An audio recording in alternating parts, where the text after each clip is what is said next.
should do, it would be interesting. Kaylee, why don't we stop? Like, and I was just thinking about this while we're waiting for everyone to come in. Why don't we just stop somewhere along the way and have everyone like do a range? Like I'm in between this and this, or if they want to share their age, because it'd be interesting to see. I don't know. Last minute thought here while we're waiting on people. Oh yeah, we could do that in the chat too. We could always like ask people to. Well, you know what? When we talk about generations, no, we're not going to have that slide up. That was. Hi, Steve Felson, long time. Hi, Dan McCobb, long time.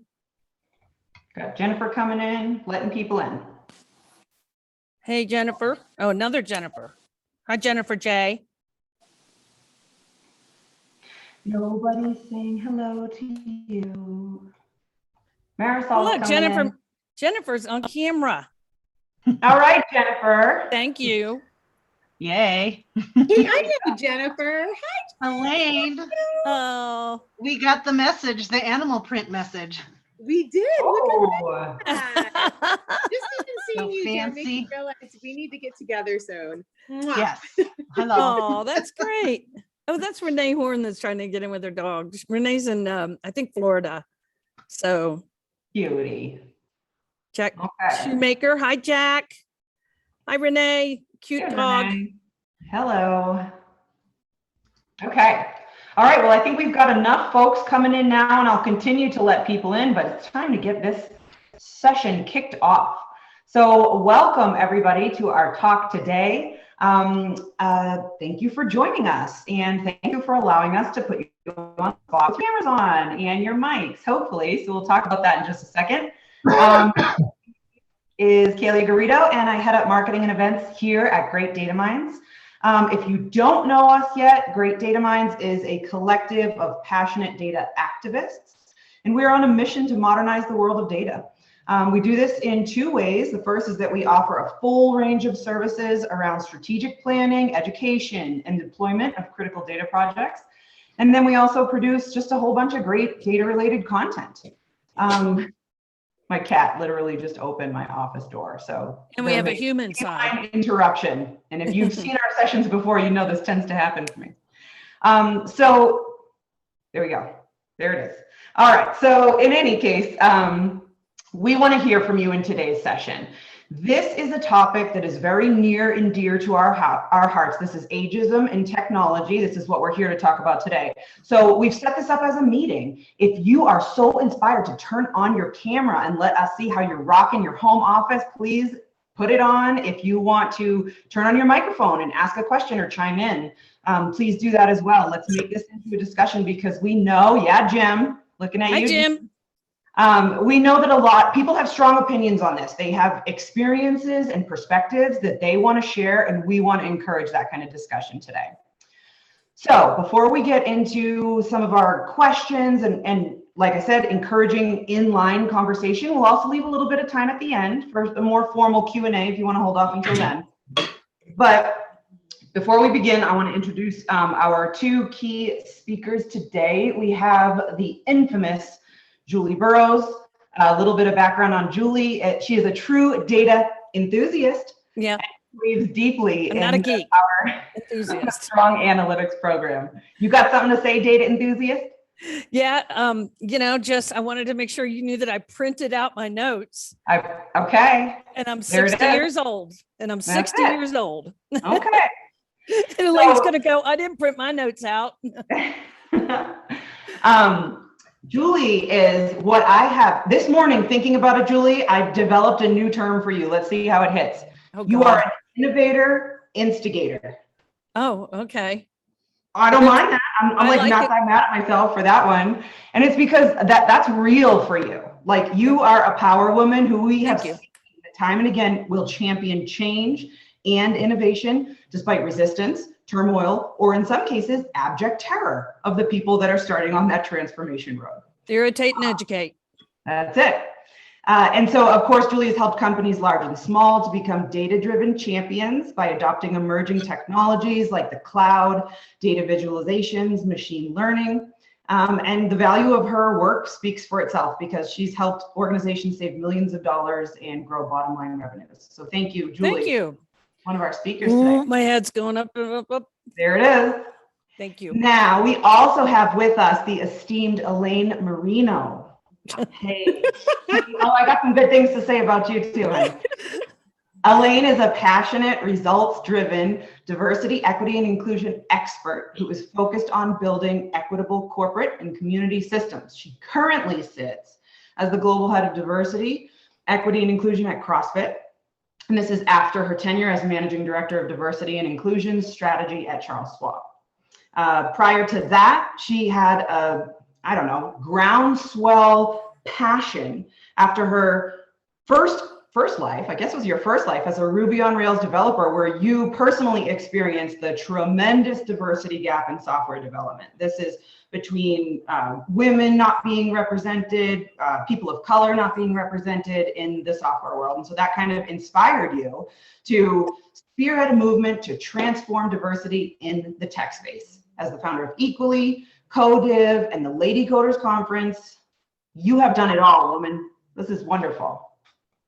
Yep, she's amazing. Aw. You've changed a lot of lives. Seriously, you've done a great job. I just crack up. You go from Schwab to CrossFit. You know what I mean? It's like, how does that happen? The big switch. I always like to jump into the deep end of the pool. Yeah. You try to dip a toe and you get pushed right in. I get pushed right in. Yep. All right. So today we're here because we found an article that was, where was it focused? It was focused on in Forbes. And this is an article in which a gentleman named Chris Cleveland, who's out of Chicago at a company called Relevant DB, he wrote an ad for a job posting. And in that job posting, continue to admit people, there was a line that said, and I quote, "Unlike Silicon Valley, we do not discriminate based on age. Experience matters. We hire old people and young people too." And so this got Chris like pretty quickly to the #1 spot on Hacker News as people were reacting to such an inflammatory topic. And so Chris writes, "I'm 60 years old and I've attempted to interview for developer positions over the last year, and I got nowhere despite having 40 years of relevant experience." And he says, "I'm getting really, really tired of this industry's attitude towards people like me." Now, we did a session on this before. Julie was there, Elaine was there. We might have had some other folks on the line, but where we were talking specifically about the different generations that we have working together in the professional workplace right now. And I know, Julie, one of the main things that came up was about communication differences, just a huge issue there. So I'll just turn the floor to you to recap that a little bit. Yeah. Well, first of all, I want to go back and see if you can post that Forbes Forbes article. I sure can. There may be a wall there if you're not a Forbes member, but I think you can track it back to the original one. I'm going to tell you, it's kind of sad. People get kind of mean and they start chatting it up. And I was like, wow, what has our world come to? So, they talk about the older guys, we're talking about younger guys and vice versa. So take a look at that and you'll start to see it's not good anyway. Okay. So about the event she was talking about, it was really weird. We just wanted to get together. We were starting to see a lot of ageism. Once again, the gray hair here being at 60, I was seeing some of it. And I had a lot of my counterparts starting to see not getting hired, et cetera. And so we said, let's get together and talk about this and how do, ageism and how do we communicate and everything. I swear to God, we had it over for you local guys at Wash Park, and they have this little, the Colorado Parks and Services has a building there, but you have to be out of it by like 7:30. So we started at our normal time, probably around 5:30, and 2 hours into it, we had people standing up and pounding the tables, right? And I'm like, holy crap.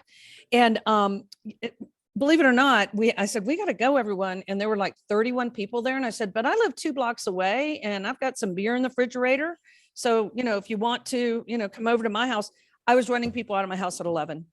I swear to God, they sat and they talked amongst each other. So this is a big topic. It really went to communications. I know the frustrating part was, I remember one of the gentlemen that was a little bit older looked at I think it was you, Kalia, or one of the younger guys that goes, why don't you just get on a plane and meet with your customer? And they're like, we don't have to because we can just do it virtually. And oh my God, it just set it off. So just I don't know if anyone has any comments or has seen that before, but I think today's going to be really great. Yeah. Yeah. Oh, by the way, there's a nice way to do it, because I left Kaylee a voicemail one time and she told me to never do that again. So, different Friends strokes. don't leave friend voice messages, Julie, if they don't have. She goes, don't you ever leave me a voicemail. I will not listen to. I'm like, okay, we do voicemails at my age. So I'll stop babbling. I don't think you're So, oh, go ahead, Elaine. I was just going to add that I think, to provide context, part of what we were discussing during that very long meeting and then happy hour and then into the evening is that technology has really separated out generations, and that has accelerated sort of these vast differences in how Julie's generation versus Kaylee's generation versus Kaylee's child's generation communicates. And frankly, the pandemic accelerated what the younger generation was already doing, which was video. During that conversation, we discussed how the baby boomer generation prefers in person. Gen X is really comfortable with email. Millennials prefer text, and the Generation Z really preferred video. And frankly, it moved us all to video. The pandemic did. So I just wanted to provide some context to that. Technology really has accelerated those gaps in generations. Go ahead, Kaylee. Sorry. No, that's great. It's good insight, and I think we're all experiencing that at some level now. I know I certainly am. Like you mentioned with the kids, like I experience with my own children, which is kind of startling. I'm curious if you guys in chat, I'd love to see it. What is the number one way you prefer to be contacted? So weird, because these young guys, we work with, a lot of great Data Robot and ThoughtSpot and Elation and stuff like that. And all their young guys, they're starting to call us. They call us now. I'm like, wow, So see, my preferred is Slack. My preferred is text and Slack. Mm-hmm. So it depends if it's like personal or professional. But yeah, a lot of email, a lot of Slack. But I feel like maybe it's a thing with me, but I'm like starting to slowly transition into somebody who's like, you can just save time to make a phone call. Like after avoiding phone calls for many years, I'm just like, oh, that would actually save a little bit of time. I just feel like it's a little intrusive. I'm like, how do I know you're not doing anything? I'm calling, like, now you listen to me. Yeah. And then, with the spam happening, God, I mean, I get 4 a day, 5 a day. And then, I don't call customers really. I call my vendors and stuff like that, unless I know my customers well enough to call them.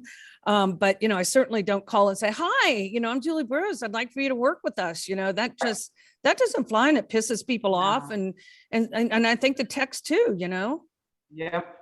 Definitely. I think I just saw my fingers are too big for texting or something like that. I feel like I'm too tired. And all the young kids are like, and I'm like, me.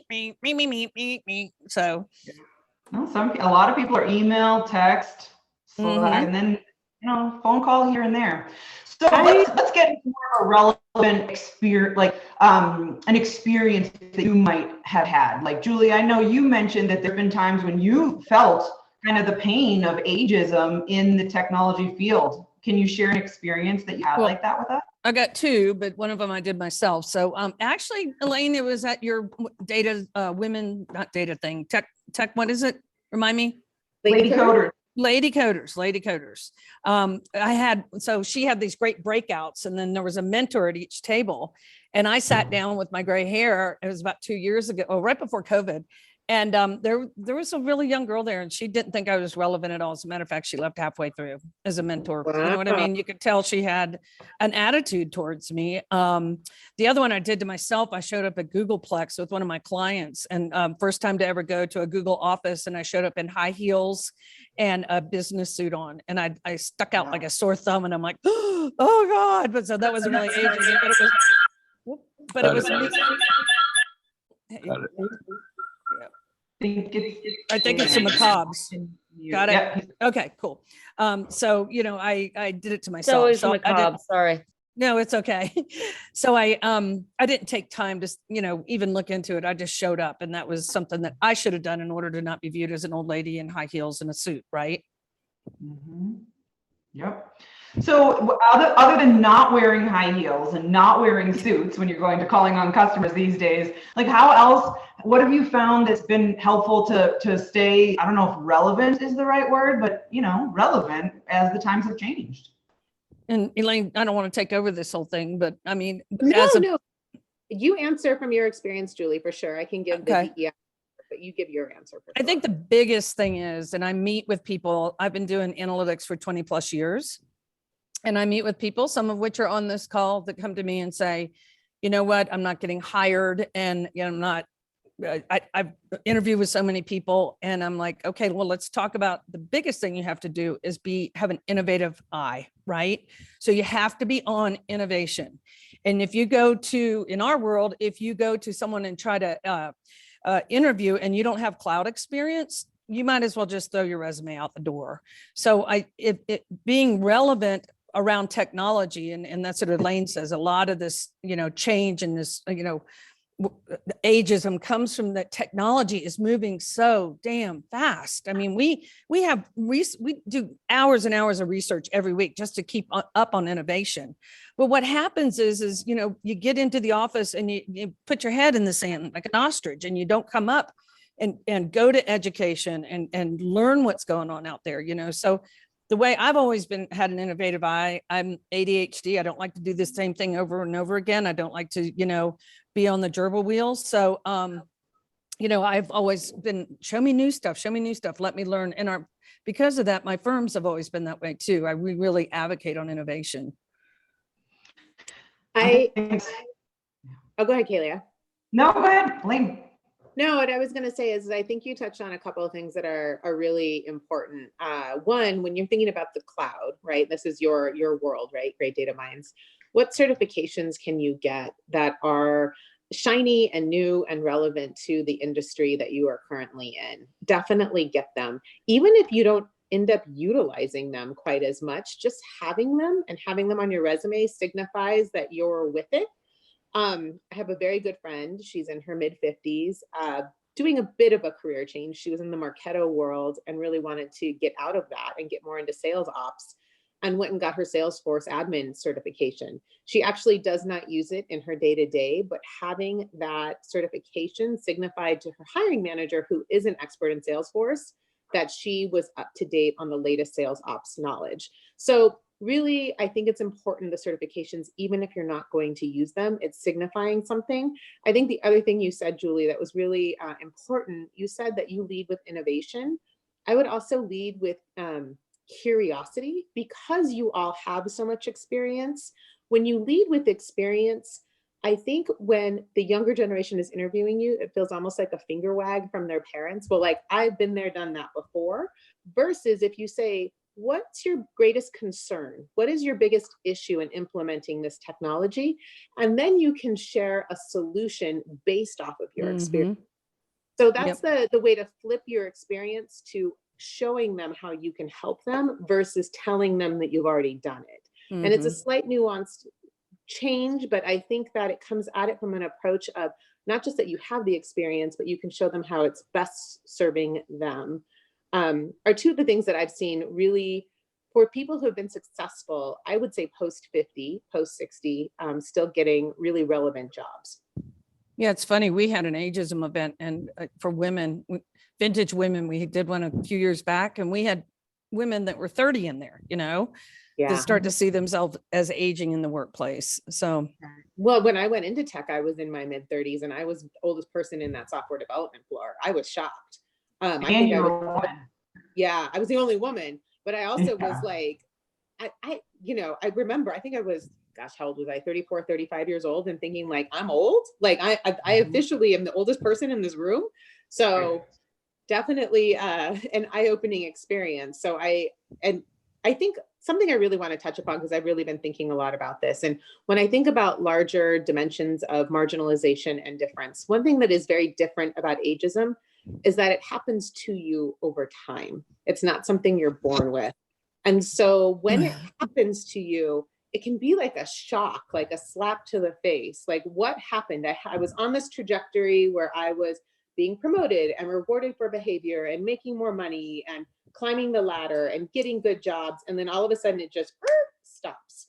And I think that shock is what can really get us stuck. And so I think what we need to do just collectively is acknowledge that it exists, that it is real, that it happens, but you can't stay there and live there. And by that, what I mean is you have to think about, what do I really want? And start asking yourself some really deeper questions. And I have a piece of homework for everyone on the call, especially those that are you feeling ageism, is where do you want your focus to be? Like, write it down. Because if you constantly focus on, I'm not getting this because of my age, then that is where your mind and your intention and your energy is going. But instead, I want to be at a company that appreciates me. I want to be making X amount of dollars. Like, really write it out and put your focus there. And I'm not saying it's, magically going to appear, but it's just like when you're riding a bike, where you steer it, where you focus it is where it's going to go. And so I'd rather see everyone focus on what they really want. And I think a couple of tactics and tips around that, and then we have to be really honest with ourselves, is how much money do you really need, right? So you're on this trajectory in your career, right? And let's say you get to a point where you're a VP and you're making $200,000, and all of a sudden there's a layoff, or they let you go, or you moved and you had to change jobs. And you go out there and you're looking for that next VP or even senior VP position that makes 200 to 225, and you're just not getting it, and you're just not getting it. Have the real honest conversation with yourself. What do you need in order for your retirement, for your daily expenses, for you to live a good life? And then that is your new salary range. As bitter a pill as that is to swallow, it's a reckoning that I would recommend, instead of thinking I just am looking for the next level up step. And then if you really do want the VP position at the same salary, be willing for it to take longer.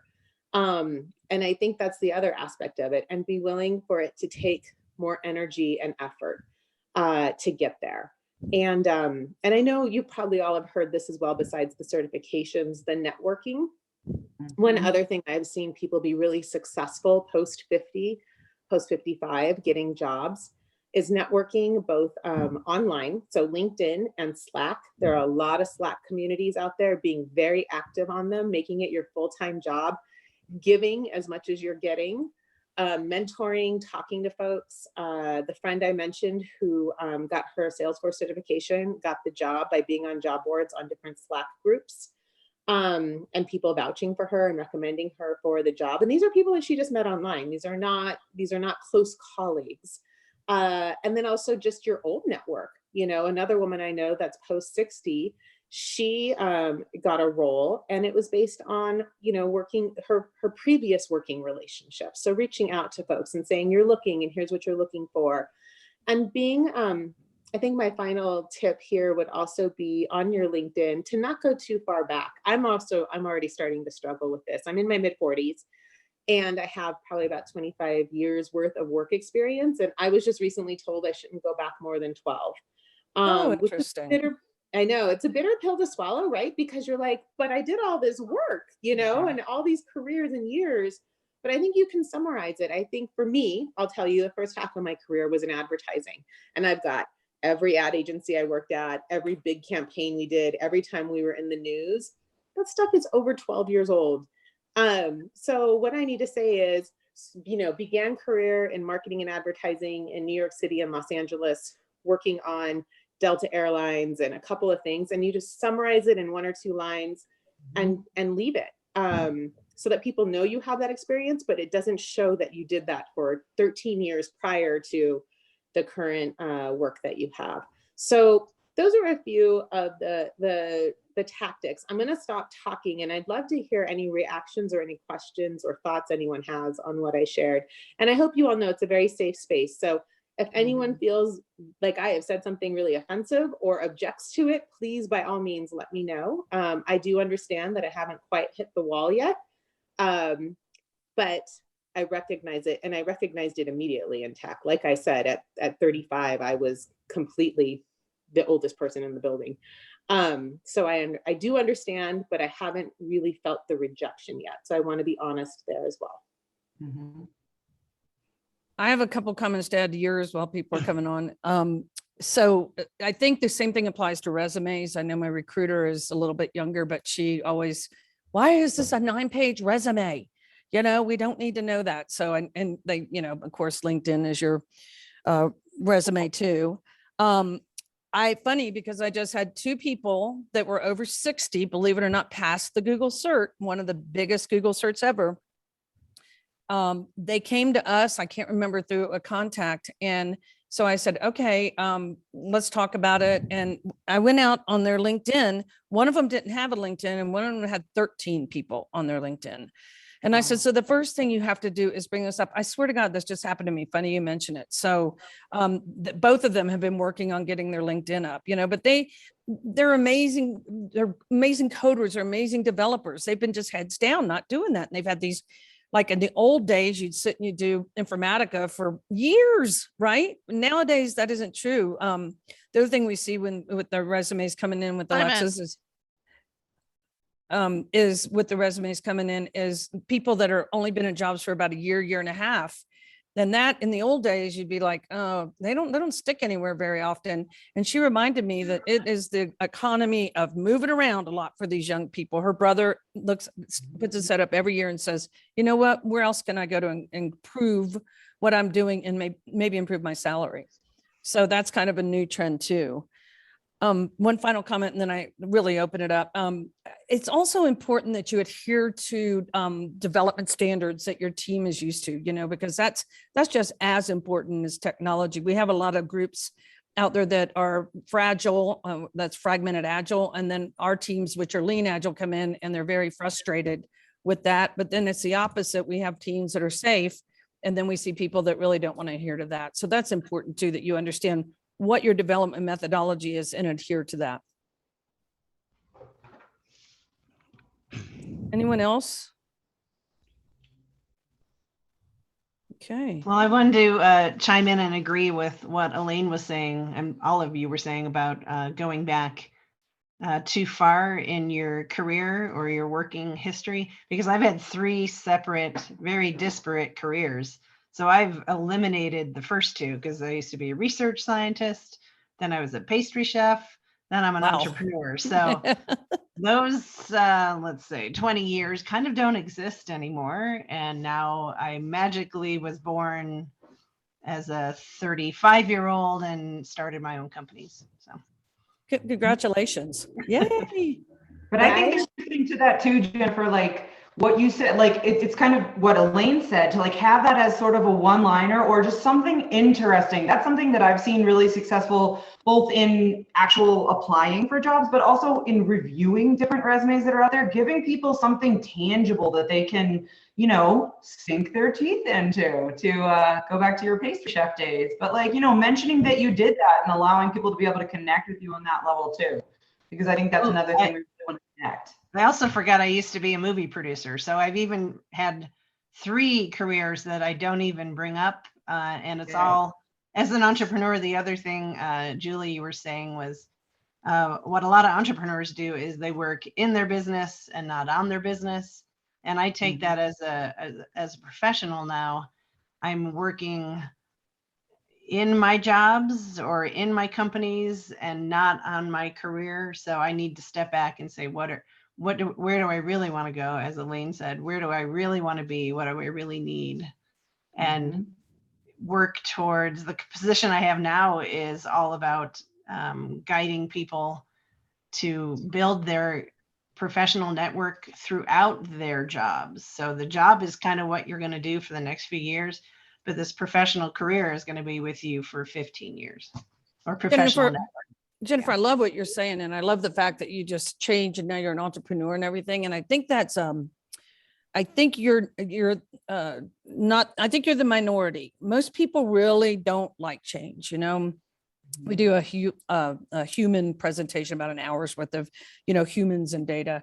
And change is hard on people. It really is, because they're confident. They come to work every day. They know what they're going to be doing. And then all of a sudden, let's say you bring in a new technology, that whole valley, that trough of doubt we talk about, they just listen, we have transformed 3 of our teams. And I will tell you, we totally lose 25 to 30% of people because of that change. So for most people, it's really hard. I think that you're really unique. And you are the minority. I think I am too. I'm like, oh, I just want to change all the time. So, but it's hard on people changes and yeah. So I fully expected to retire from the industry that I'd been in for 25 years. And at 62 years old, I got laid off. And it's not an industry that you can just go out and get another job. And so I said, well, okay. And this was part of when I got laid off. They said, well, gosh, Deborah, now you have a chance to do what you really want to do. And I said, oh, good. I get to go out and do data analytics. I've always wanted to do that. I've always wanted to do that. And guess what? I'm so far behind the curve on data analytics. Nothing in my job history shows data analytics as a tangible work history. And so I went out and started studying on LinkedIn. I did the Salesforce administrator too. I am certified as Salesforce administrator, and I'm trying to combine the two. I have a quality assurance background from 30 years ago, and I feel like it's relevant, but I don't want to list that on my resume because of how long ago it is. It's so hard. I said, well, I have never in my entire life not had a job, ever had to look for a job. I've always gone from one job and somebody said, hey, we'd like to hire you. I went to another job. This is the hardest thing I've ever done. Deborah, I so appreciate it's tough. Yeah. It's tough. Yeah. And I just keep studying and learning and popping things on my LinkedIn profile. And I've kind of started focusing more on Salesforce just because the data analytics, I have nothing to back that up, with experience. I mean, I can't even get data entry positions now. So I understand what all of you are saying about changing, and I am also huge. I'm always wanting to learn, always wanting to do more.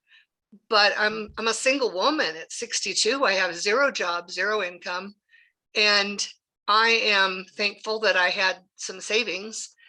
But I find myself in a position I'm saying, wow, I feel totally worthless at this point because nobody will even give me a chance to show what I can do. And I understand that the why behind that. But so I agree with learning and constantly trying to get better and learn new technology. I have to tell you, the first 2 months I was laid off that I started studying some data analytics, I went, never heard that word before. Okay. And went out and studied as much as I could. I mean, I still read articles as much as I can about new technology, and I still scratch my head and say, I'm not quite sure what that means. But it's tough. I still have to pay rent. I still have to buy groceries. And it's almost like at 62 years old, well, you don't need a job, and we're just not going to hire you. Hey, Deborah, just to let you know, contact us on the website. We just announced an immersion program, and we welcome folks like you. So it's an immersion program into some of the top technologies, because there is a shortage of resources out there. Don't any of you think you can't get jobs, because you cannot find people in our world, the data world. So contact us on our website, and I'll have Alexis walk you through the immersion program. That would be awesome. That's really good information. And She's thank you for with me. putting this forum together. I wouldn't have missed this. I had some conflicting appointments, and I wouldn't have missed this. This is great information. Great. Thank you, Deborah. I just want to chime in here and thank you for your vulnerability and honesty and sharing with us. And I think you touched on something that there are two aspects to the ageism issue. One is just some of the tactics we're talking about, right? Certification and social media and LinkedIn and looking for a job and networking. But then there's also the mental health aspect. And that's why I mentioned in the beginning, it's something that happens to us all of a sudden, and it's very shocking. But you mentioned another aspect that I think we should talk about a little bit, which is worthiness. And it's very hard to operate from a place of positivity and go get 'em attitude and be enthusiastic when you're feeling unworthy. And I think what we just need to acknowledge is that ageism makes people feel unworthy, that we have aged out of society. And unfortunately, we are in a society that obsesses about being youthful in every aspect, not just work, right? And especially as women, we've we feel that earlier and earlier, and especially with the internet, oh my goodness. But anyways, my point to this is that I think you have to do that inner work to just know your worth for yourself, and have a good friend group, and honor the career that you've had, and not let the noise affect your heart while you're out there searching for all of this. So that's the work that we all have to do, in trying to stay and feel worthy. It's an inside job, so to speak, but I don't want to mitigate or not acknowledge that there's a lot coming at you telling you you're not worthy. And so just acknowledge that it's happening, but then keep coming to places like this where we'll tell you that you are worthy and that you will get another job. And then on the tactical side, I was just going to say, in terms of what I mentioned about reevaluating salary, also reevaluate what you're capable of. So maybe you should get a Salesforce admin job, right? Like maybe it's not what you want to be doing, but if you really want to be working, and maybe that leads to the data analytics experience that you eventually get once you're in the door somewhere. So yep, that was helpful. Yeah, and back to the contact thing, Deborah, what Elaine was saying earlier. I mean, definitely if your resume reads that you have that cert or whatever, we work with Salesforce firms all the time. We're in the gap economy. We're not a Salesforce shop, but we work with Salesforce firms, so we can send that over. Super. And I think that just to add on to that, the worthy, I mean, I am a very positive person, but I did go through a 2-week period really recently, after being unemployed now for for a year. I went through a 2-week period where I just could not stop crying. I said, oh my gosh. And I was shocked. I'm like, okay, yeah. When I worked at Coors Ceramics, I watched 30 engineers in that industry get laid off at retirement age. Yeah. And I watched the pain that those people went through. And I was very young at that point. And now I'm there. And so I was able to move through that depression and feeling of unworthy by writing some stories about, what I have accomplished and feeling good about that. And then I'm one of those people that I never stop moving forward. So that's who I am. So I moved forward and I'm continuing to move forward. And I appreciate the connection. I will be reaching out. Yeah, we're here to help each other. That's what life should be about. We need a lot of that going on right now in the United States, and that's coming together to helping each other. I wanted to add something, and I know that we're kind of going off on your questions. Poor Kalia, thank you. I wanted to, it was really weird. I knew we had this call today, and I get up and I watch the news, as everyone on my team knows. And I was watching the news and I went over to another station. So I usually watch one station, get the weather and what's going on in Denver. And actually another station was on from last night watching a movie. And I noticed that the people that were on the news on the station I usually watch in this other station, they were older. You know what I mean? Like they were like probably 65, 70 years old. And I hadn't seen that. So as an example, 9 News is one of the stations I watch. And one of the news, the old weatherman's back, you know what I mean? And then Gary Shapiro has been there for years.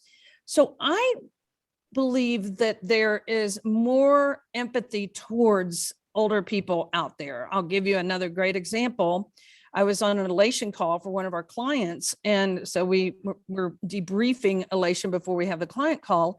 And bam, up comes the salesperson. And I swear to God, he was 10 years older than I was. And that guy was wicked smart, started talking about graph databases, how they apply to data governance, blah, blah, blah, blah, blah.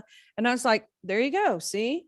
So it's starting to pop up where we're seeing more and more of us older folks out there. I mean, if you come and work with us, Mike Lamp and Mike is 64. I don't tell anyone, and I'm 60. And we get on, and can you imagine one of the young bucks, like Elaine's age and Kaylee's age, going, who are these old people? But I know, I do think that, people are having more empathy, which is really important. And they're starting to say, hell, I can't even hire people. I better look at this group of folks that has this great experience, they are viable out there.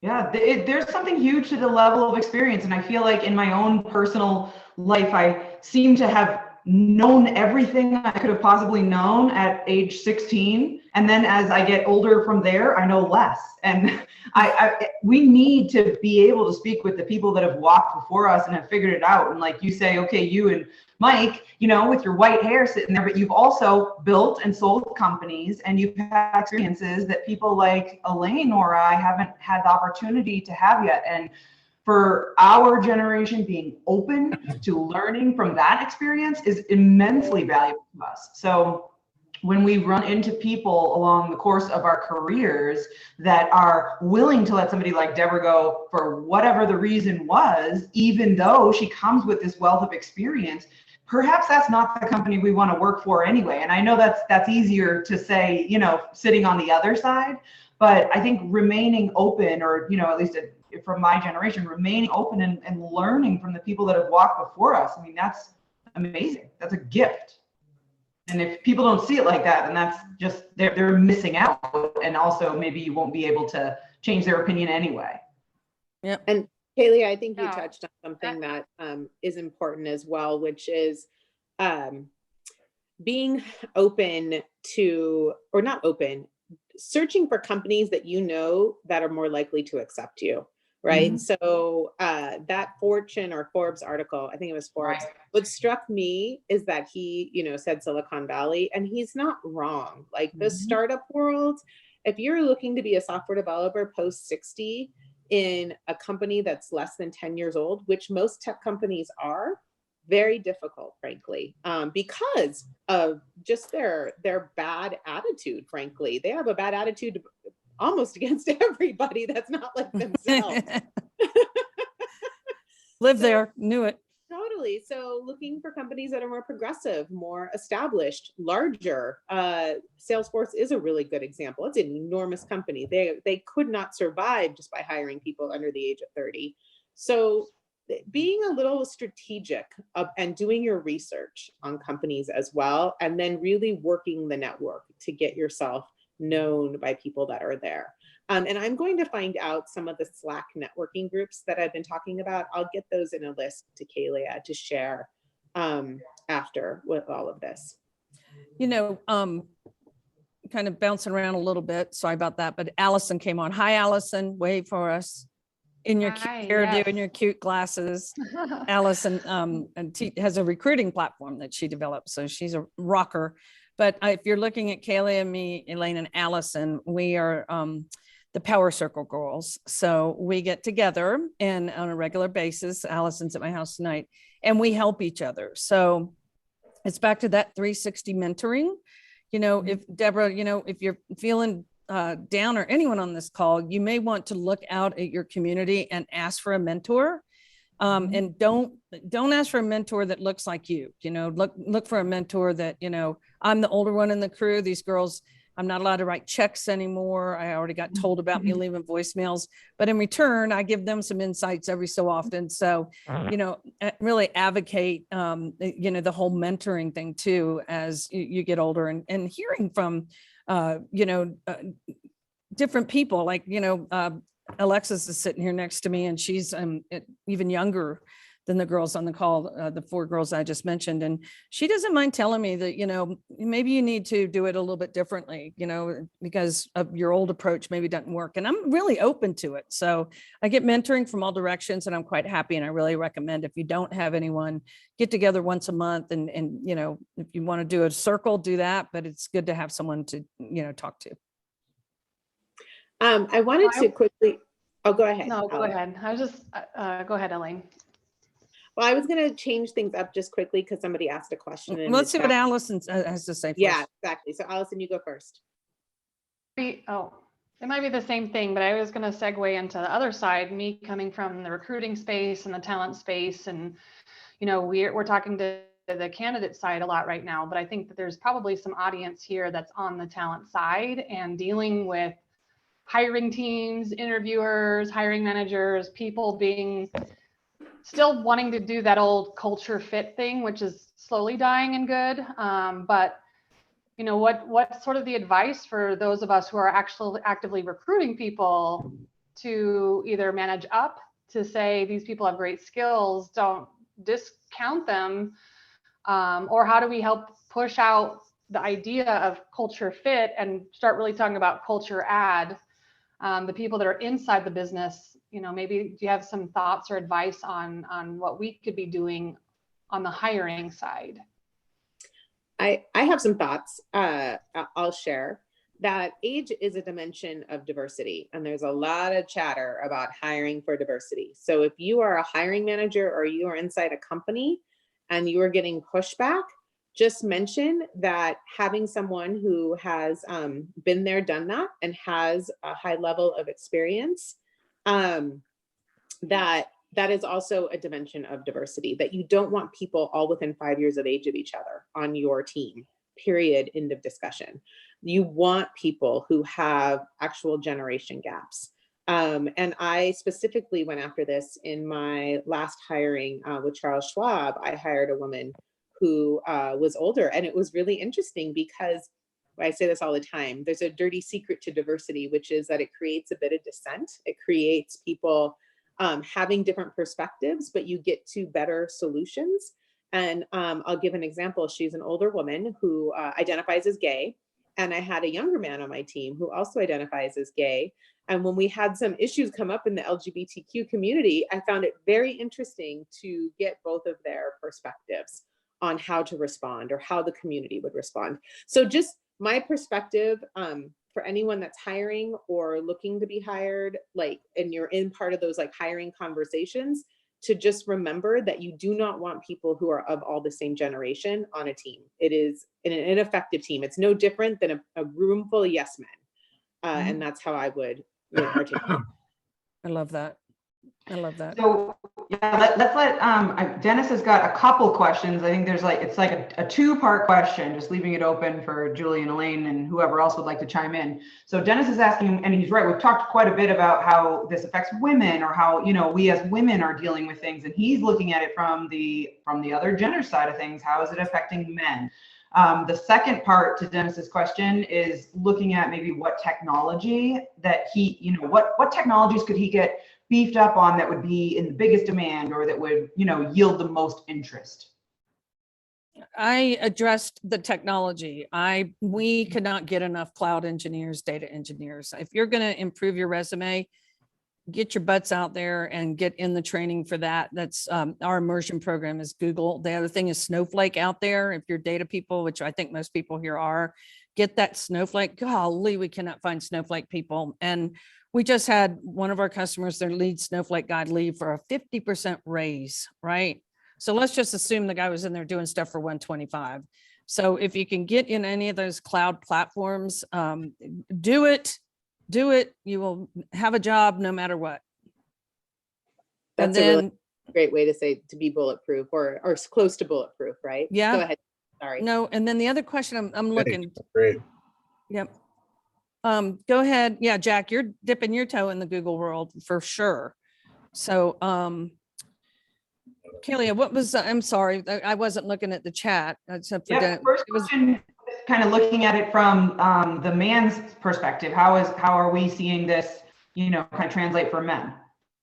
So I can jump in there a little bit. It absolutely impacts men. When I first got into diversity and inclusion, and like I said, I was the oldest person in these buildings, I realized that it begins for women in tech at about the age of 30, which is absurdly young. And it begins for men about the age of 40. And so, and again, because it's something that happens to you, and especially for men, especially if you're a white male, it's very new for you to be so marginalized and to all of a sudden just not be seen as relevant or not be heard. And so in addition to it being shocking and upsetting, it probably makes you very angry. And so much like the worthiness for Deborah, I would say for men, do not let the anger overwhelm you. And to find an outlet for your anger, whether that's exercise or friendships or whatever it is. The same thing for what we discussed about worthiness. You have to find an outlet. Otherwise, that's all you focus on. And so I don't want to not acknowledge it. It absolutely has happened to you. If you notice, the most successful CEOs in tech in general are under the age of 50. There's sort of this sweet spot at 45. And then all of a sudden it goes away, self-medicating with gin. Not before an interview, but otherwise, sure. But I do want to acknowledge that it happens and that the same rules apply, meaning Julie had really good advice on certifications, staying relevant, but being mindful of your responses on social media, because if you have anger, your responses might be clipped. That headline from the guy, "We hire old people," while I admire his honesty, tenacity, yeah. I also think just saying old was pejorative. We hire people over the age of 50, he could have said. We hire people with over 20 years experience. All we hire ages. people, all ages, been there, done that. You know, if you're over 60, we hire you. But saying old, I thought was even pejorative. So I guess the point is just be careful in your attitude and responses, and at the same time, do all the things we're talking about. Use your network, build more relationships. And I think what's really hard is it's like, why the hell do I have to do all this just to be seen, heard, and be relevant? And unfortunately, that is the reality of ageism. But there are things that are in our control and there are things that are not in our control. And ageism in the United States and Western culture is a very real thing. Yep. Any other comments or questions? Okay. I think, I believe from the names I'm seeing here, I think a lot of you may be in management positions, but I just wanted to reiterate the fact that empathy is the best thing you can do. And being able to really open your mind up to all ages that come across your desk. It's important to listen to people, to hear them out, and even, you know, maybe give them good positive feedback as you're speaking to them and interviewing them. There's a lot of good hidden goodness out there, you know, behind the scenes, where they've been doing a lot of good work in our field. We find that data people that have been doing, let's say, Informatica for years, they can convert, they can go to Google, they can go to cloud really fast. And the two people I told you about, so even giving them input along the way, everyone is always thankful when we do say, hey, you might want to try those. So empathy is big. And then Jennifer, happy to connect with anyone to continue the conversation. Yeah, I think we'll have these a little bit more often, maybe once a year, but Jennifer, that's really sweet of you. And connecting is definitely, as Elaine has said many times, is really key to getting out there and finding that next career move for you. I would also like to add a couple of things. Our culture is youth obsessed. There's no doubt about that. And so it would be dumb not to acknowledge that certain things do matter in that regard. So social media is one of them. You can't entirely ignore it and stay relevant. At the very least, LinkedIn, Slack, and I would even say Medium articles for career-based people are important areas to be contributing, to be looking at, to be commenting on, to be resharing. And then if you feel so inclined, you can go to Twitter and you can go to, but I will tell you, even I have aged out of certain social media platforms, TikTok, Snapchat. The good news is that I have younger friends, or I have younger colleagues that keep me informed of what's going on those platforms, because there is a lot of noise in the DEI space on those platforms. So it's important for me to know about that content. So I want to just say there are certain things that we do have to bend a little bit towards. We can't entirely reject. And I want to think of it like this. People can be the same age, 65 and 65. And some people can be on the older side of 65, and some people can be on the younger side of 65. And if you're still really in the job market, you've got to like reach into the younger side of your age. So it also comes out in your headshots, right? Making them a little bit more fun, brighter colors, bigger smile, showing your youthfulness in a photograph. And if we were doing a presentation, I would show you like 2 different ones, but I've seen it be very helpful for people. And as Julie mentioned, showing up at Google in a suit, if your headshot is in a suit and you're not in finance, you need to get a new picture. Those types of things. So like I said, you got to bend a little bit. I'm not saying go get Botox. I'm not saying airbrush, but I am saying look at what you're projecting out to the world, your energy, your positivity, your relevance in terms of things that you're commenting on. And I know these are really hard kind of pills to swallow, but it also is meeting the industry where it's at. And I'm trying to think if there were any others that I wanted to list out. I think that the number one thing I just want to share with everyone is that your experience does matter, that you are worthy, that nothing has changed. All that has changed is that the world sees you differently. And so lead with curiosity, ask these hiring managers what they need. And then rather than saying, well, I did that at IBM 25 years ago, say, oh, what you need is a solution that does X, Y, Z. And I've implemented this throughout my career, and really give them what they need, not what you've already done, is my biggest piece of advice. Nice. I Here. love that. I think my big takeaway for everybody as we get ready to wrap this session is what was touched on when it comes to fortifying your insides so that you can deal with what's happening outside of you. Like what Elaine has mentioned a few different times is that this is something that's happened to you and there's not a whole bunch. I mean, we've given some really, I love that thing, what you just said about your photograph, your headshot. Those are actual tangible things you can do to your resume, you can do to your online presence, you can do to your headshot. But at the highest level, the outside world will constantly be throwing curveballs at us. And this is the next one. I'm sure that, you know, back to Deborah's story, as tough as this is what she's going through right now, I know she's gone through other tough times in her life that she's overcome. And the things that, you know, I wish I could later, when you look back, become thank you for, you know. So I think it's definitely important to work on fortifying that, the inside, do that deep work so that you can stand up to the things that are coming from outside. Yep. Kayla, you know what I love about this session today? When we're What? doing our technical sessions, we usually have 2 or 3 or 4 people drop, you know, like Yeah. no one has dropped. Everyone's head is in the game and the chat is moving, and, you know, and please take a few minutes to see chat. I know Jennifer gave her LinkedIn. I gave you Alexis's email if you want to talk about the immersion program or looking for a job. So there's a lot of goodness over there, and don't hesitate to reach out to us. And Yeah. Elaine, you're the best. Yeah, thank you, Elaine. Kaylee and Oh, Kaylee, thank you as for the always, you did a good opportunity. Thank you. Yeah, we love you. And thank you everyone for joining. Thank you, Yeah. everybody. Do your Have a homework. great Where do day. you want to go? Yes. Oh, That's Yep. the focus. Yep. And we'll do a good follow-up with some of these resources. Thanks. Bye. Have a good one. bye.